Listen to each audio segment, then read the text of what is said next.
नमस्कार, मी पंजाब डक. कोल्हापूर जिल्हा, सातारा जिल्हा, सांगली जिल्हा या भागामध्ये आणखी 2-3 दिवस थोडं सरीव चालू राहतील. पण तुम्हाला सांगतो की तुम्ही काय करा, 8 तारखेपर्यंत 8 ऑगस्ट पर्यंत तुम्ही काय करा, ऊसाला खत घेऊन टाकून घ्या, शेतीचे कामं करून घ्या. कारण की 8 ऑगस्टच्या नंतर म्हणजे 9 ऑगस्टला कोल्हापूर जिल्हा, सातारा जिल्हा, सांगली जिल्हा, धाराशिव जिल्हा, लातूर जिल्हा, बीड जिल्हा, परभणी जिल्हा, नांदेड जिल्हा, यवतमाळ जिल्हा या भागामध्ये 9 ऑगस्ट पासून पाऊस सुरू होणार आहे. म्हणून हा अंदाज लक्षात द्यायचा.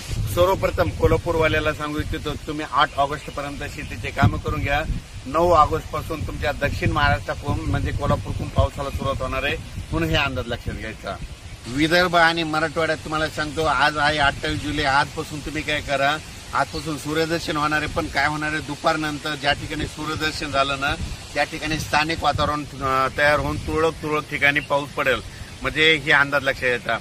पण तुम्हाला एक सांगतो की विदर्भ मराठवाड्यातल्या शेतकऱ्यांनी काय करायचं, पूर्व विदर्भ पश्चिम विदर्भ तुम्ही काय करा, शेतीचे कामं 8 ऑगस्ट पर्यंत शेतीचे कामं करून घ्या, फवारण्या करून घ्या. सोयाबीनला देखील फवारण्या करा, कापसाला देखील खत घालून घ्या. त्याच्यानंतर ज्या ठिकाणी सोयाबीनमध्ये पाणी साचलं तिथं सुपर फॉस्फेट टाका, कारण की तिथलं पाणी आटून जातं. कापसामध्ये पाणी साचलं असलं तर तिथं देखील सुपर फॉस्फेट टाका, तिथलं आटून जातं. आणि तुमचे कापस ओंबळत असेल तर काय करा, त्या कापसाच्या बुडाला पाय द्या. पाय दिल्याच्या नंतर तुमची ती मर देखील थांबते. म्हणून हे लक्षात घ्यायचं. पूर्व विदर्भ आणि पश्चिम विदर्भामध्ये सांगायचं झालं तर 8 ऑगस्ट पर्यंत आता हवामान कोरडं राहणार आहे, सूर्यदर्शन होणार आहे.